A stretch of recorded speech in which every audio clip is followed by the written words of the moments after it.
আসসালামু আলাইকুম। আপনারা জানেন রাষ্ট্রপতি মোহাম্মদ শাহাবুদ্দিন চুপ্পু আজকে পদত্যাগ করেছেন। শারীরিক অসুস্থতার কারণে তিনি পদত্যাগ করেছেন। কিন্তু আমাদের বিশ্বাস ভিতরে অন্য কোনো কারণ ছিল। রাজনৈতিক চাপ বা ফ্যাসিবাদের কোনো চাপ, বিভিন্ন কারণ থাকতে পারে। বিভিন্ন রাজনৈতিক দল থেকে তাকে নানান ধরনের কথা বলা হচ্ছে। তিনি নাকি ফ্যাসিবাদের সঙ্গে, স্বৈরাচার শেখ হাসিনার সঙ্গে বিভিন্ন ধরনের কথা বলেছেন, বা রাষ্ট্রের জন্য অনেক গুরুত্বপূর্ণ ফাইল নড়াচড়া করেছে। আমরা পাবনাবাসী বিশ্বাস করি পাবনার মানুষ কখনো কারো ক্ষতি করেনি।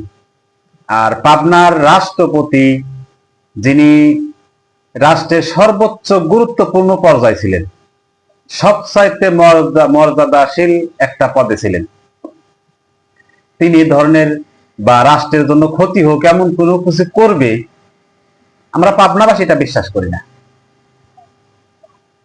পাবনার জন্য একটি গর্ব ছিল রাষ্ট্রপতি।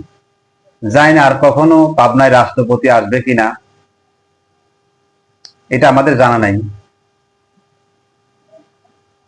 তবে এটা আমাদের গর্ব ছিল, পাবনায় একজন রাষ্ট্রপতি ছিলেন, এটা আমাদের গর্ব ছিল, গর্ব করে বলতে পারবো।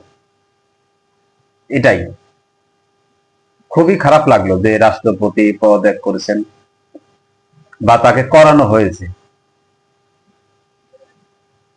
হয়তো থাকতে পারে তার রাজনৈতিক বিষয় ভিন্ন কোনো মত থাকতে পারে, এটা নিয়ে আমি কিছু বলবো না, বলতে চাই না। কিন্তু যতক্ষণ তিনি রাষ্ট্রপতি পদে ছিলেন, সেই পদের অমর্যাদা করবে আমরা পাবনাবাসী এটা বিশ্বাস করি না, মানতেও পারবো না, কখনো বিশ্বাস করবো না কখনো। আমি সারা বাংলাদেশের 64 জেলাতেই ঘুরেছি, আজ পর্যন্ত আমি কখনো পাই নাই যে পাবনার মানুষ কারোর ক্ষতি করেছে, এটা আমরা পাই নাই। কখনো কোনো জায়গায় শুনি নাই যে পাবনার মানুষ কারোর ক্ষতি করেছে। আর পাবনার রাষ্ট্রপতি, যিনি সরকারের রাষ্ট্রের সবচাইতে গুরুত্বপূর্ণ পদে থেকে রাষ্ট্রের ক্ষতি করবে বা এই পদের অমর্যাদা করবে, আমরা পাবনাবাসী এটা বিশ্বাস করি না। সর্বশেষ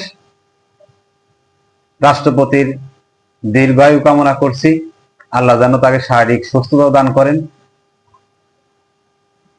এছাড়া বলার কিছু নেই। ভালো থাকবেন সবাই। আল্লাহ হাফেজ।